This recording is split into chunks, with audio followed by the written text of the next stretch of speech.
नमस्कार दोस्तों, आप सभी का एक बार फिर से स्वागत है हमारे चैनल भक्ति ज्ञान में। दोस्तों, एक बार की बात है, जाड़े का दिन था और शाम होने वाली थी। आसमान में बादल छाए हुए थे। एक नीम के पेड़ पर बहुत से कौवे बैठे थे।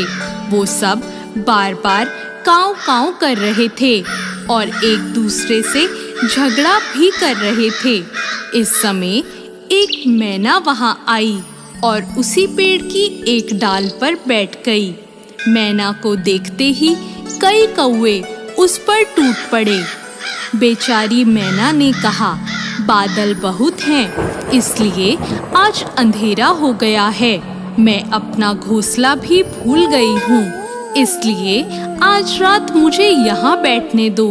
कौवों ने कहा, नहीं, ये हमारा पेड़ है, तू यहाँ से भाग जा। मैना बोली, सभी पेड़ ईश्वर ने बनाए हैं। इस सर्दी में यदि वर्षा हुई और ओले पड़े तो ईश्वर ही हमें बचा सकते हैं। मैं बहुत छोटी हूँ और तुम्हारी बहन भी हूँ। तुम लोग मुझ पर दया करो और मुझे यहाँ बैठने दो।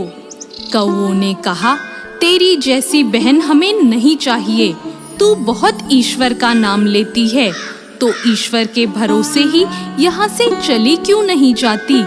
तू नहीं जाएगी तो हम सब तुझे मार देंगे। कौवों को काव काव करके अपनी ओर झपटते देखकर बेचारी मैना वहां से उड़ गई और थोड़ी दूर जाकर एक आम के पेड़ पर बैठ गई।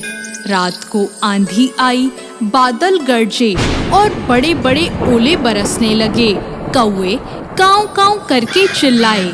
इधर से उधर थोड़ा बहुत उड़े, परंतु ओलों की मार से सब घायल होकर जमीन पर गिर पड़े। बहुत से कौवे मर गए। मैना जिस आम के पेड़ पर बैठी थी, उसकी एक डाली टूटकर गिर गई। डाल टूटने से उसकी जड़ के पास एक जगह हो गई। छोटी मैना उसमें घुस गई और उसे एक भी ओला नहीं लगा। सवेरा हुआ और थोड़ी देर बाद चमकीली धूप निकली। मैना उसमें से बाहर निकली और पंख फैलाकर चहकने लगी। उसने भगवान को प्रणाम किया। ओलों से घायल पड़े हुए कौवों ने मैना को उड़ते देखकर कहा, मैना बहन, तुम कहाँ रही थी? तुम्हें ओलों से किसने बचाया? मैना ने कहा, मैं आम के पेड़ पर अकेली बैठी भगवान से प्रार्थना करती रही और भगवान ने ही मेरी मदद की। दोस्तों, दुख में पड़े असहाय जीव को ईश्वर के सिवाय कोई नहीं बचा सकता। जो भी ईश्वर पर विश्वास करता है और ईश्वर को याद करता है, ईश्वर सभी आपत्ति और विपत्ति में उसकी सहायता करते हैं और उसकी रक्षा करते हैं। ईश्वर की माया निराली है। हमारे समझने में कमी हो सकती है, परंतु ईश्वर के करने में नहीं। तो दोस्तों, कैसी लगी आपको आज की ये कहानी? ऐसी और नई कहानियों के लिए हमारे चैनल भक्ति ज्ञान को सब्सक्राइब करें। धन्यवाद।